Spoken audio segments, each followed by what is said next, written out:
Pasan 6 años de intervención francesa en México y, sin embargo, no se logra consolidar el imperio de Maximiliano. La situación internacional cambia y empieza a obrar en contra de Francia. Finaliza la Guerra Civil estadounidense y en Europa, el creciente poder militar de Prusia se convierte en una amenaza. Además, Napoleón III enfrenta en su país una fuerte oposición que reclama el alto costo financiero y la pérdida de vidas humanas en su aventura mexicana. Desde principios de 1866 envía instrucciones secretas al mariscal Achilles Bazin para que inicie la retirada de su ejército. Bazin es el único militar francés que había logrado controlar temporalmente las principales ciudades del país. Y es una paradoja que el mismo Bazin sea quien lleve al ejército francés a su derrota frente a Prusia en 1870.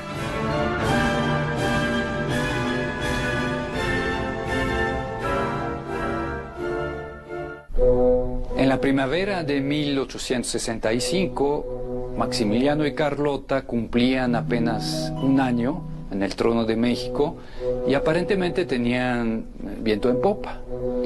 Y de repente un acontecimiento exterior a México vino a decidir del destino. En esos mismos momentos de la primavera de 65, el ejército del sur de Estados Unidos capituló sin condición. La guerra civil terminaba con la victoria del norte, el cual inmediatamente convocaba al embajador de Francia en Washington y le informaba de buena manera, pero muy firmemente, que Francia tenía que retirar su ejército de México a la buena o a la mala. En París no dudaron un solo minuto.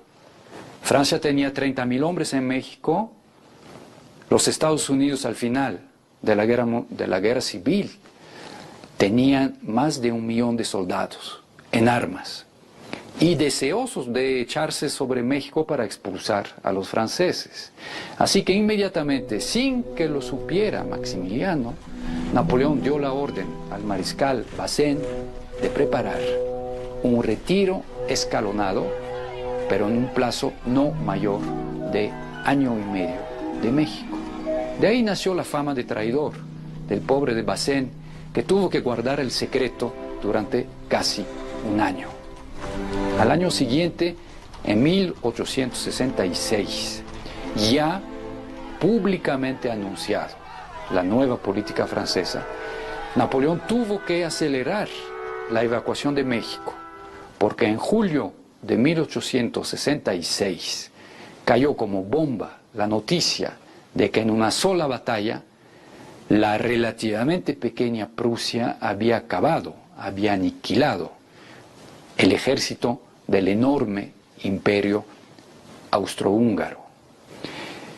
Para Napoleón III quedaba claro que la próxima guerra en Europa iba a ser entre Prusia y Francia, y por lo mismo no podía quedarse un día más para sostener a Maximiliano en México. Solamente se quedaron los hombres de la Legión extranjera, que tuvieron un papel bastante importante, sobre todo en las tierras calientes, para sofocar lo que ya en algunos estados de esa región era una verdadera guerra de guerrillas. Tal vez las guerrillas se inventaron aquí y no en Indochina, no lo sabremos. En fin, el caso es que Maximiliano se dio cuenta que con el ejército mexicano y la legión que ya amenazaba irse de todos modos, no iba a poder sostener el imperio. Carlota se dio cuenta y decidió viajar entonces a Europa para pedir el auxilio, la ayuda de Napoleón III y del Papa Pío IX. Cuando a principio de 1867 las últimas tropas francesas evacúan la Ciudad de México y bajan a Veracruz a embarcarse, el mariscal Bazin hizo un último intento para convencer a Maximiliano de regresarse a Europa con ellos. Pero en ese momento Maximiliano, desesperado por la locura de su querida Carlota, que había ido a Francia en un intento desesperado de convencer a Napoleón de mantener su apoyo al imperio, en ese momento Maximiliano decide morir en México.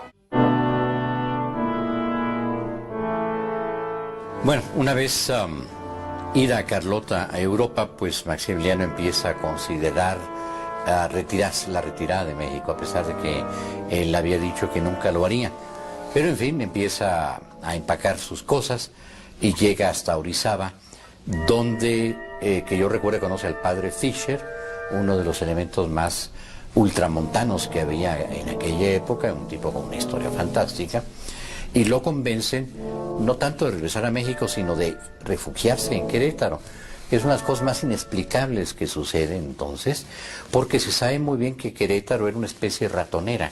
En México, bueno, en México quizás hubiera corrido mucha sangre y lo hubieran derrotado, pero hubiera tenido quizás una posibilidad de escapar, no sé. También son conjeturas. Se va a Querétaro y pronto se ve rodeado en unos 20 días, en un mes, por las fuerzas de la República, y naturalmente eso es el acabose. Empieza el sitio, empiezan a intoxicar o a envenenar el agua, se empiezan a acabar los perros, viene el hambre, la hambruna, la sed. Por una parte, la insalubridad general de esta ciudad, en medio de los combates, con cadáveres de hombres y animales regados por todas partes, sin sepultar, habían creado seguramente un ambiente fétido en el cual los virus y los microbios recorrían por todas partes, y la salud sensible de Maximiliano lo resintió. Fue atacado de una diarrea crónica, acompañada de fiebres altísimas que no lo dejaban estar en paz. Buena parte del día lo pasaba postrado en su camastro, y su médico personal, un austríaco, el doctor Samuel Bach, no atinaba al remedio para curarlo. Recurrió entonces, para poder simplemente calmar las molestias de Maximiliano, a suministrarle todos los días 2 píldoras de opio. En este Museo Regional de Querétaro, en este ex convento de San Francisco, se conservan con mucho cuidado y con mucho amor todos los objetos personales que fueron recogidos de la celda final de Maximiliano al momento de ser fusilado. Entre esos preciados objetos personales se encuentra esta pequeña y preciosa pipa, muy bien trabajada, que tiene inclusive una figura humana, que indudablemente es Maximiliano, tiene las barbas como él, abrazando a un perrito con un bastón en la mano, simulando quizá que monta a caballo, pero una pequeña pipa cuyo tamaño, sobre todo de la boca, es tan minúsculo que indudablemente aquí no se deposita tabaco. Esta pipa seguramente se utilizó para ponerle algún tipo de polvo, algún tipo de pastilla, algún tipo de elemento de materia, por supuesto, para fumarse y para drogarse.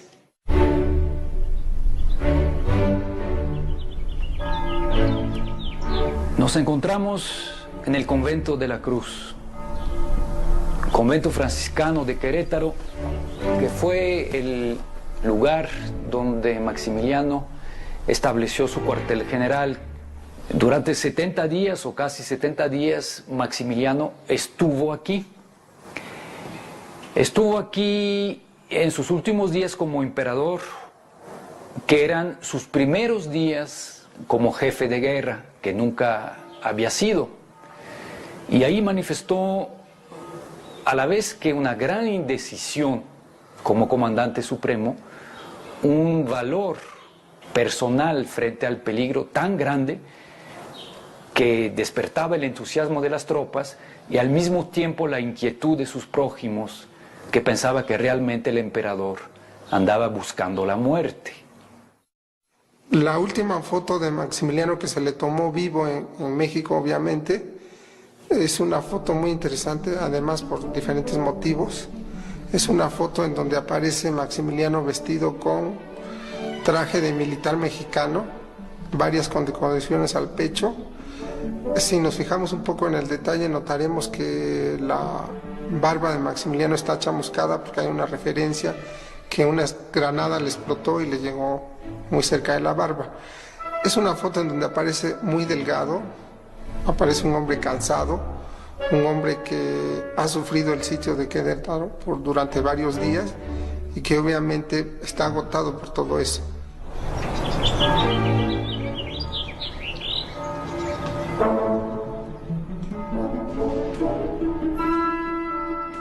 curiosamente, desde aquí se acabó el imperio, porque en la noche, en la mañanita del 15 de mayo, el coronel Miguel López abrió el paso a los liberales para que la plaza cayera sin efusión de sangre. Y por último tiene Maximiliano que rendirse, pero aquí entra también la historia del famoso coronel López, que era, por cierto, compadre de Maximiliano y Carlota, puesto que les había pedido que fueran padrinos de uno de sus hijos.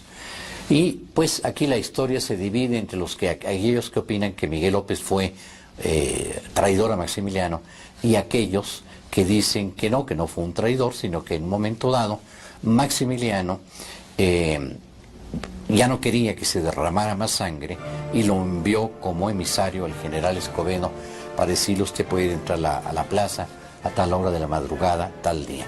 Y así entraron, ¿verdad?, los liberadores de Querétaro, y Maximiliano le entregó su espada a Escobedo. El caso es que Maximiliano cae finalmente preso, se pasa los últimos días de su vida en el convento de Santa Cruz, primero en una celda donde vuelven a surgir las chinches, unas chinches feroces a las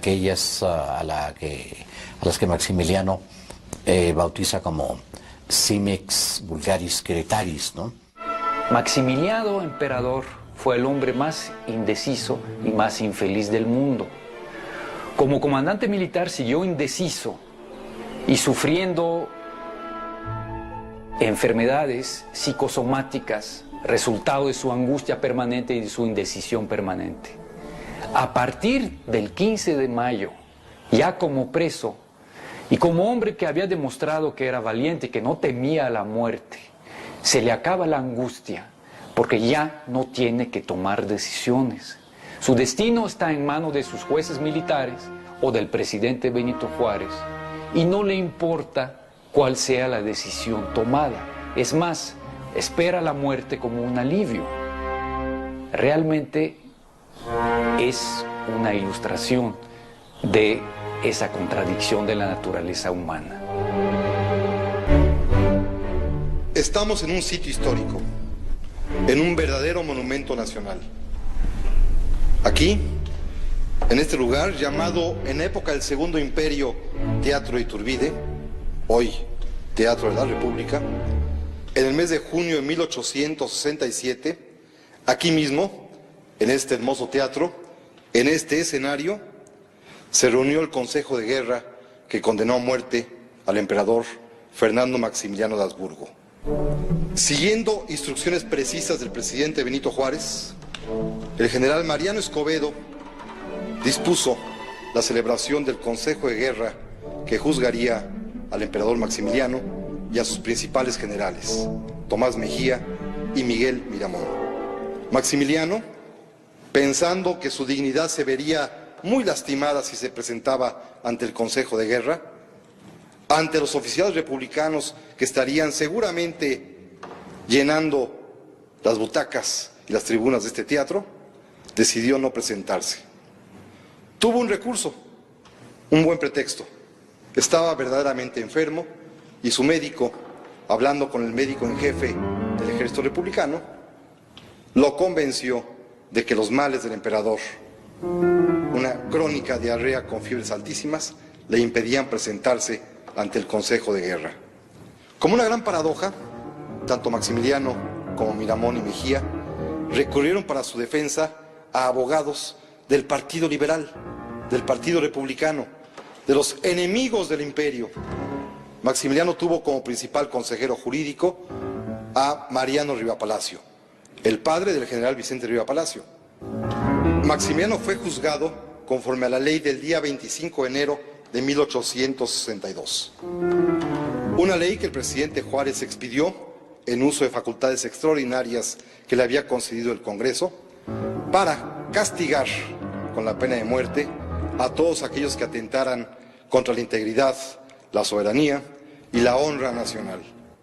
Era una ley que castigaba durísimamente con la pena capital a todo aquel que usurpara el poder público, como lo fue el caso de Maximiliano, a todo aquel que hiciera la guerra contra las instituciones republicanas, como fue el caso de Maximiliano, a todo aquel que derramara sangre inocente mexicana, como fue el caso de Maximiliano, y especialmente a Maximiliano se le adjudicó un cargo terrible: el haber promulgado la terrorífica ley del 3 de octubre de 1865, en donde, con el pretexto falso de que Juárez había abandonado el territorio nacional, Maximiliano condenaba a muerte también a todo aquel mexicano que ayudara a las guerrillas republicanas, que prestara servicios en ellas o que fuese capturado en combate con las armas en la mano.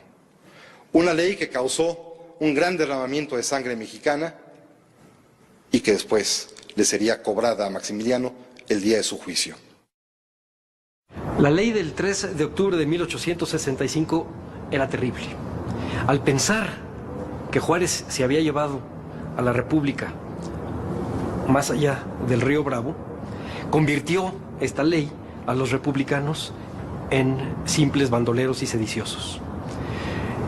Era tremenda porque no solo a los que fueran capturados con armas en las manos, sino la simple sospecha de haber apoyado a los republicanos o de no avisar cuando habían visto tropas y bandas armadas republicanas pasar cerca, la simple sospecha de eso era causal de muerte.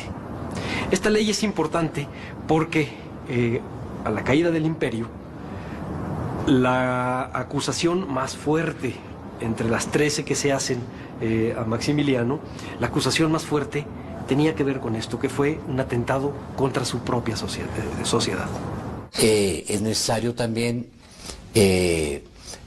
recordar que los imperios europeos, que países europeos dijeron que habíamos aquí matado, asesinado al archiduque, pero no. Fernando Maximiliano fue juzgado como un usurpador, que es lo que había sido, y como un noble austriaco, por un jurado presidido por el coronel Platón Sánchez, que tenía un historial muy limpio, y en un juicio que consta ahí, es decir, fue tomado taquigráficamente, hay un libro sobre el juicio, se ve que tuvo los mejores defensores que podía haber tenido en el momento, y a final de cuentas, 3 miembros del jurado opinaron que se debería de aplicar el destierro, 3 la muerte, y el que decidió fue el coronel Platón Sánchez. Entonces fue un juicio con todas las de la ley, la misma clase de juicio que hubieran hecho en Francia si de pronto el ejército alemán entra y les impone un emperador ruso. Ese emperador ruso hubiera tenido exactamente el mismo destino que Maximiliano. El equipo de abogados de primera categoría hizo hasta lo imposible para legalmente tratar de eximir de responsabilidad a sus clientes. No fue posible. Se dieron cuenta que la ley era inflexible, que la ley condenaba rigurosamente a muerte a los reos, y optaron por la última salida que tenían: pedir el indulto. Mariano Riva Palacio se trasladó a la ciudad de San Luis Potosí, en donde se encontraba en ese momento el gobierno del presidente Juárez, y ante él fue a exigirle, a pedirle, a suplicarle que perdonara la vida a Maximiliano. Todo fue inútil.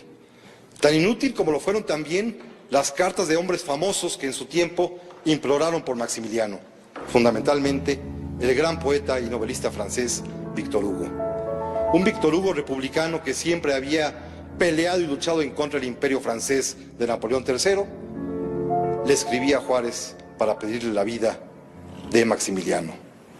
Le decía que si México había sido grande en el triunfo, más grande sería todavía al perdonar con generosidad al vencido.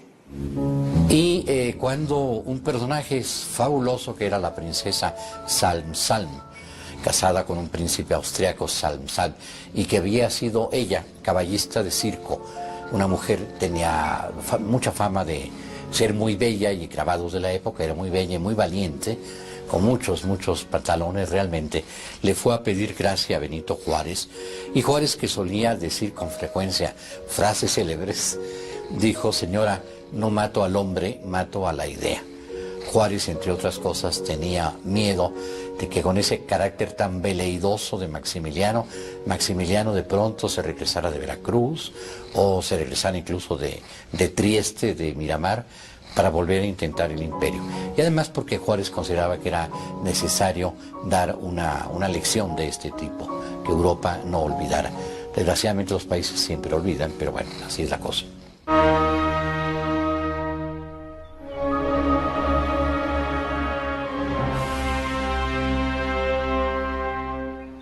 Nos encontramos en el Cerro de las Campanas, en Querétaro. El 19 de junio de 1867, aquí fue fusilado el emperador Maximiliano y sus compañeros, los generales conservadores Miramón y Mejía. ¡Qué hermoso día!, exclamó Maximiliano. Siempre había soñado con morir en un día así. Pues de cierta manera se le hizo la voluntad. El Cerro de las Campanas en aquel entonces era muy diferente. No había un solo árbol, era un cerro seco, pelón, rocoso. La capilla que está atrás y las gradas se construyeron a finales del siglo XIX por instrucciones del príncipe Kevin Hüller, quien había sido coronel de los húsares húngaros de Maximiliano durante la intervención. Ese hombre, al final de la guerra, había entablado amistad con don Porfirio, y por eso, de manera extraoficial, privada, sin intervención ni del gobierno imperial austrohúngaro ni del gobierno republicano mexicano, se construyó esa capilla en memoria de los 3 ejecutados. El cerro, pelón en aquel entonces, estaba cubierto por la muchedumbre de 4.000 soldados republicanos. Maximiliano, Miramón y Mejía tuvieron que subir entre esos soldados que formaban como un círculo y subieron hasta la barda, donde tomaron posición frente a los 3 pelotones preparados para la ejecución. Donde está el altar se encontraba la barda que sirvió de paredón. Los 3 reos ocuparon las posiciones representadas por esas 3 lápidas de mármol: Mejía, Miramón y Maximiliano. Por cierto, la posición inicial asignada a Maximiliano estaba en el centro, pero para que nadie malinterpretara, él le dijo al general Miramón: el lugar de honor le toca a usted. Habló a los soldados del pelotón después de haber repartido un dinero que, por cierto, había pedido prestado porque ya no tenía nada, y dijo: muero por una causa justa, la independencia y la libertad de México, que mi sangre selle las desgracias de mi nueva patria. Cayó fulminado, pero no murió enseguida. Todavía alcanzó a decir: hombre, hombre. Lo remataron y en ese instante podemos decir que termina la tragedia, la locura de la intervención francesa y del imperio austro-mexicano de Maximiliano. También una anécdota cuenta que Tomás Mejía, el otro general que lo acompaña en ese último momento, le dice al emperador: señor, el hombre que está al lado izquierdo representa siempre al mal ladrón. Yo prefiero que me ponga usted del lado del buen ladrón. Y que Maximiliano, con gran displicencia, le dice: no te preocupes, Tomás, yo asumo el lugar del mal ladrón y tú acomódate del lado del buen ladrón. Y ahí es donde reciben la descarga. Insisto en que toda esta historia tiene unos elementos melodramáticos muy fuertes, surrealistas, grotescos y truculentos. Después fusilan a Maximiliano en el Cerro de las Campanas con Miramón y Mejía, como todos sabemos. Él cede el lugar de honor, o sea, el centro, a Miramón. Le da una moneda a cada uno de los soldados del pelotón, como se usaba entonces, pagar el trabajo al verdugo, y luego se descubre el pecho, pide que no le tiren a la cara, y muere diciendo: ¡Viva México! Eso francamente es conmovedor, realmente es conmovedor. Yo creo que Maximiliano y Carlota Él se volvió mexicano, no de nacimiento, sino de muerte, y ella mexicana de locura, ¿no? Casi todos los autores coinciden en que el gobierno liberal impidió que se tomara la fotografía del fusilamiento del momento preciso. Están fotografías o antes o después, están fotografías, por ejemplo, de la iglesia de las Capuchinas, en donde estuvo Maximiliano preso durante un tiempo, de la ciudad de Querétaro después del sitio, de los montículos de piedra en el Cerro de las Campanas. En fin, hay varias fotografías alrededor del acontecimiento, pero no del momento exacto. Hay un dibujo que algunos dicen que fue tomado por el hijo de François Aubert, en donde se registra el fusilamiento de los 3 personajes, pero lo que se tiene son fotografías hechas después con apoyo de todas estas, fotomontajes, por ejemplo. Hay un fotomontaje de Cordiglia. En fin, hay alrededor de esto varias imágenes que se hicieron posteriormente. Existe la serie más importante de las fotografías del Imperio, que son las series relativas a la caída en Querétaro. Se tiene las fotografías del pelotón de fusilamiento. Esto es muy interesante porque seguramente el gobierno permitió que un fotógrafo tomara esta imagen de los soldados que fusilaron a Maximiliano, también para tener un registro, para que no se dudara en ese momento que se había fusilado al emperador Maximiliano. Y se hizo toda una serie de imágenes. Además de estas, se vendían en los periódicos, algunos fotógrafos anunciaban estas fotografías. Se tenía registrado la levita de Maximiliano, que usaba la levita, el chaleco de Maximiliano, en donde se alcanzan a ver los agujeros producidos por las balas, y la camisa, que también se alcanza a percibir las manchas que produjeron la sangre que obviamente salió del emperador después de las balas que recibió en el cuerpo, y se alcanzan a ver los agujeros. Entonces hay fotografías del cadáver de Maximiliano. Es impactante desde todos los ángulos que se les vea, y aparecen 2 compartimentos a los lados del ataúd en donde se supone que se guardaron las vísceras después de que embalsamaron al emperador Maximiliano. Es una imagen de alguna manera terrorífica, pero que demostraba este acontecimiento y que incluso llevó a varios fotógrafos en Europa a la cárcel por hacer circular estas imágenes, sobre todo en Francia. Napoleón III se opuso mucho a que circulara estas imágenes por todo lo que implicaba para su desprestigio como emperador y su aventura en México. Esta es la caja mortuoria de Maximiliano, la primera de ellas. Es una caja de madera burda, muy sencilla, muy económica, con un decorado fúnebre, obra seguramente de humildes artesanos queretanos, y seguramente también como muchas otras en las cuales se recogían los cientos de cadáveres que rodeaban la ciudad. En esta caja fue depositado el cadáver del emperador Maximiliano con un pequeño error. Nadie se detuvo a considerar que Maximiliano medía más de 1,80 m, y esta caja, esta pequeña caja en realidad, mide mucho menos. Se dice que para poder colocar aquí el cadáver de Maximiliano fue necesario quitarle la tapa anterior, esta de acá, o, como quiere la tradición popular, que el cadáver simplemente quedó con las piernas colgando de fuera. Parece ser que así fue.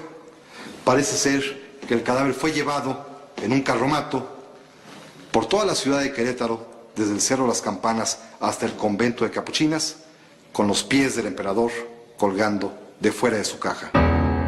En esta mesa estuvo depositado el cadáver del emperador Maximiliano cuando fue embalsamado en el convento de Capuchinas de la ciudad de Querétaro.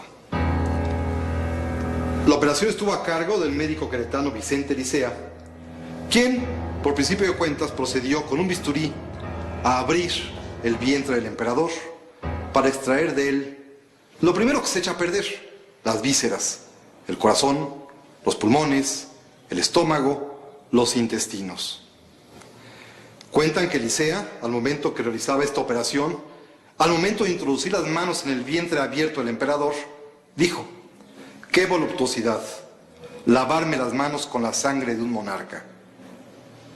Es de suponerse que ese día la sangre brotaba por todas partes del cuerpo del emperador, cosa que aprovechó Licea, y dicen que las damas queretanas de sociedad venían a la puerta del convento de capuchinas para darle a Licea sus pañuelos blancos, con tal de que él los mojara, los empapara en la sangre del emperador. Naturalmente lo acusaron de que traficaba con estos objetos mortuorios, fúnebres, de los restos del emperador Maximiliano. En esta ocasión queríamos presentarles un documento de un valor extraordinario que lleva por título Los harapos del imperio. Esta es una serie de documentos que fueron preparados por el doctor Licea para una defensa de la acusación que se le hizo por haber comerciado con los objetos de Maximiliano de Habsburgo una vez que fue fusilado. El doctor Licea lleva a cabo una defensa muy amplia de las acusaciones que se le imputaban, sobre todo por haber profanado el cadáver y por haberse quedado con algunas pertenencias del cadáver y también algunos trozos del cadáver mismo, como pudo haber sido parte de su cabello, la barba, la sangre. Durante la operación de embalsamamiento también se tomó una impresión del rostro del emperador Maximiliano, tal y como se acostumbraba en muchas partes del mundo. Una impresión con yeso, de la cual tenemos aquí una réplica, en la cual se pone una plasta sobre la cara del difunto, en este caso de Maximiliano, y permite conservar para la posteridad la primera expresión de la muerte. Hay la anécdota que todo el mundo conoce de que a Maximiliano, al cuerpo de Maximiliano, se le pusieron 2 ojos negros. Unos ojos que la tradición atribuye a una imagen de Santa Úrsula aquí en Querétaro, pero que se sabe en realidad que son 2 ojos artificiales que le fueron puestos en las cuencas vacías simplemente para que tuviesen forma. Durante la operación también, el médico Licea tuvo necesidad de extraer, por supuesto, toda la sangre y los fluidos humanos y de inocular en el cuerpo del emperador otros líquidos que sirvieran para conservarlo. Utilizó para esto esta enorme jeringa con la cual pues inyecta seguramente desde el cuello o en las ingles el cadáver del emperador, extrae sangre de él e introduce esos líquidos que permitirán conservar el cadáver. Pero fracasó. Como es sabido, Maximiliano fue sujeto a 2 embalsamamientos. El primero de ellos aquí en Querétaro, que resultó ser de muy mala calidad, porque el cuerpo del emperador pronto comenzó a echarse a perder. Algunos lo atribuyeron al descuido con que fue tratado el cuerpo. Se dice que estaba lleno de polvo y de humedad. Y otros más, como el propio Licea, lo atribuyó al maltrato que sufrió durante el traslado a la Ciudad de México. Recuérdese que en aquel tiempo se hacían 3 días hacia la capital del país. Durante este viaje, se dice, el cadáver de Maximiliano se cayó 2 veces del carromato y una de ellas fue a dar en un riachuelo de agua. El cuerpo llegó pues totalmente lastimado, totalmente herido, mojado.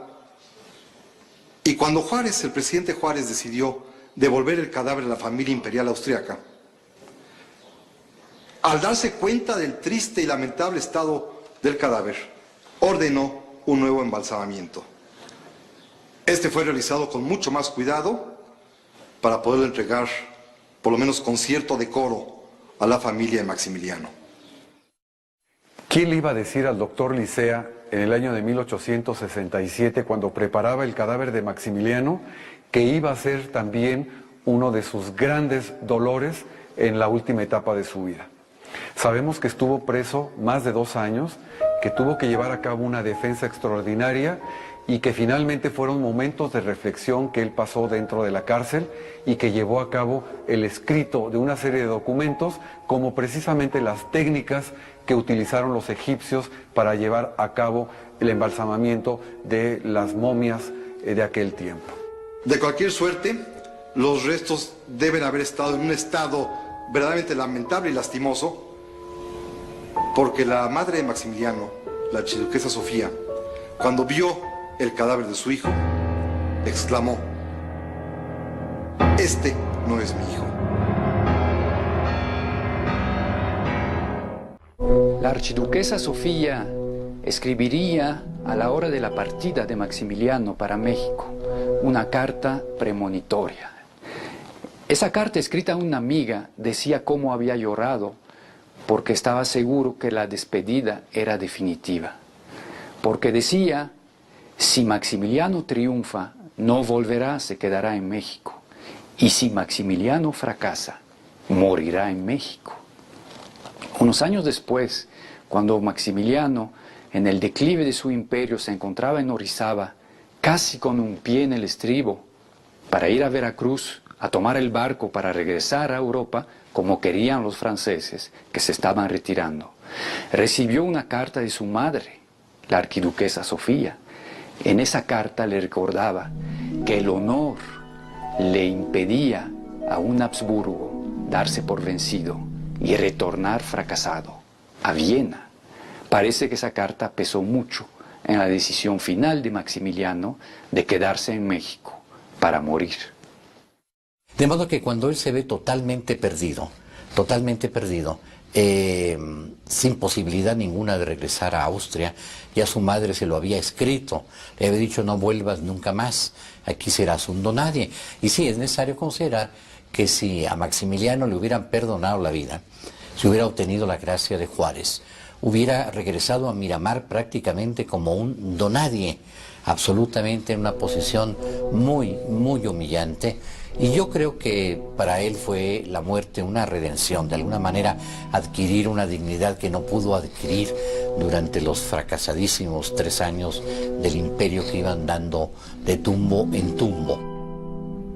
Es una gran paradoja que, siendo Maximiliano un actor consumado, un hombre que vivió toda su vida representando un papel, a quien le gustaban los dramas, quien hizo de su existencia una comedia, a veces una farsa, se haya negado al final de sus días a asistir a un teatro para cumplir con un papel más, el de un acusado. Claro, se negó, argumentando por una parte su mala salud, que era cierto, pero seguramente más en el fondo lo que le pesaba, lo que le molestaba, era tener que verse humillado ante un escenario hostil, en donde sería condenado a muerte.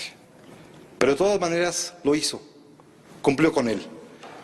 En el Cerro de las Campanas fue ejecutado y seguramente allí pensó, momentos antes de recibir la descarga final, en las grandes ventajas que tenía al morir así, tan joven, a los 35 años de edad. Morir en México significaba morir con honor. Sobrevivir significaba para él una verdadera tragedia. Tendría que regresar a Europa fracasado, habiendo perdido su prestigio, sabiéndose un perdedor. Tendría además que regresar a pagar deudas. Pero lo peor de todo, tendría que regresar para vivir con una mujer cuya demencia le era insoportable. Carlota se había vuelto loca y lo sería para el resto de su vida. Era mucho mejor morir en México.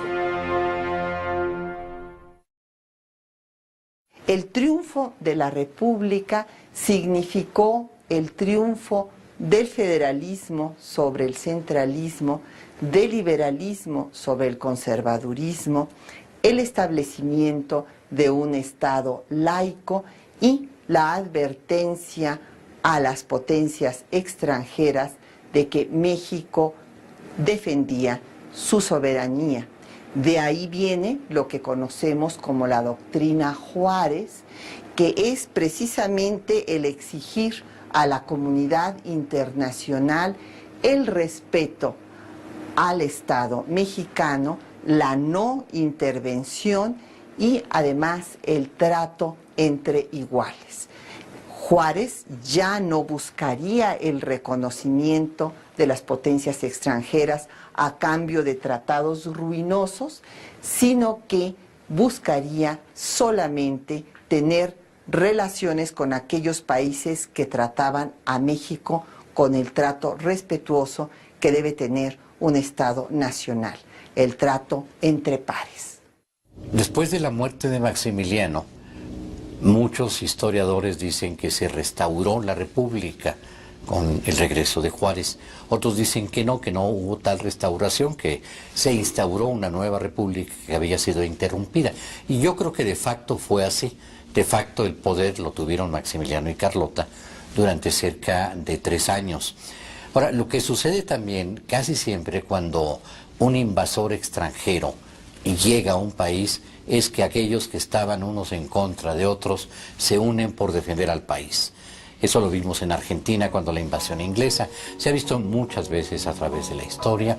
Eso provoca una unidad que sobrevivió bastante tiempo en México y que quizás fue el principio muy lejano, pero principio de una democracia, ¿no? México nace de nuevo a la vida independiente. En contraste, la noticia de la trágica muerte de Maximiliano es pronto olvidada en Europa. Pocos fueron los que lo recordaron. Uno de ellos, el gran músico Franz Liszt, se hace eco de este triste capítulo de la historia y compone una marcha fúnebre a su memoria.